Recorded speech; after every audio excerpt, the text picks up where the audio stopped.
Ouais, ouais, c'est vrai qu'il y a une envie d'indépendance chez eux qui arrive fortement et des fois, en tant que parent, c'est vrai qu'on peut se sentir, bah, peut-être un peu moins utile ou un peu moins compétent, par rapport aux tout petits. Comme tu disais, voilà, quand on a un enfant pour la première fois et qu'on lit des livres, on regarde des émissions, on écoute, voilà, pour réussir à être le meilleur parent, même si, voilà, on veut être le parent parfait, même s'il y a pas de parent parfait.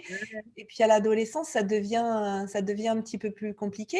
Et du coup, qu'est-ce qu'on peut faire avec eux? Qu'est-ce qui est important? Qu'est-ce qu'on peut leur transmettre? Comment on peut les aider finalement? Parce que c'est ça l'idée, c'est de les accompagner sans faire à leur place, sans décider à leur pla qu'est-ce qu'on peut transmettre?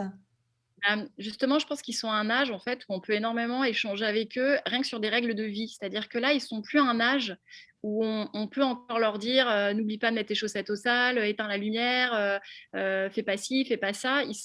Ils sont dans le refus, en fait, de tout ça et là, du coup, faut pouvoir, mettre en place des choses différentes, et c'est là où la pédagogie positive d'ailleurs est super intéressante.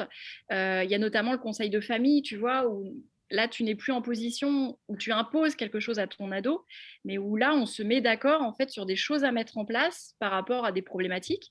Hier, par exemple, il y a une maman qui m'écrivait, sa fille, elle laisse traîner des affaires partout, tu vois. Et du coup, ça, la maman, elle saute au plafond et puis il commence à y avoir beaucoup de conflits en fait entre elles. Et c'est de se dire, bah, posez-vous, parlez de cœur à cœur, en fait, ouvrez-vous, donc parlez de vos émotions. Et puis, comme il y a une problématique, essayez de trouver un compromis, mais qui est trouvé ensemble et en fait avec des règles qui vont être établies ensemble. Au collège, par exemple ici, donc au collège alternatif, il n'y a pas de punition, en fait, il n'y a pas d'heure de colle, il n'y a pas tout ça. Mais par contre, les sanctions, elles sont définies ensemble, elles sont votées avec les ados. Tout est co-construit avec les ados. Donc je pense qu'il faut changer ce paradigme où l'adulte serait au-dessus de l'enfant, qu'il était autrefois, tu vois, où on érigeait un peu les règles, nous. Et là, construire les règles et la vie de famille ensemble.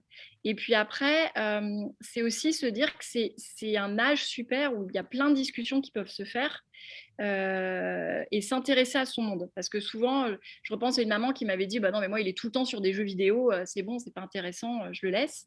Et ben justement, intéresse-toi à ces jeux. Pourquoi il y joue? Qu'est-ce qui s'y passe à l'intérieur? Parce que peut-être qu'en tirant le fil, eh ben, il y a plein de passions qui peuvent naître, il y a plein de choses, et même des débats philosophiques, des débats sur l'actualité, sur il y a des jeux qui sont franchement intéressants. Tous les jeux ne sont pas achetés, quoi. Il y a même des choses historiques. Tu vois, si je prends Assassin's Creed, par exemple, où il y a des ados qui y jouent, et ben, il y a des choses vraiment historiques qu'on peut relever. Donc, c'est vraiment de s'intéresser à eux.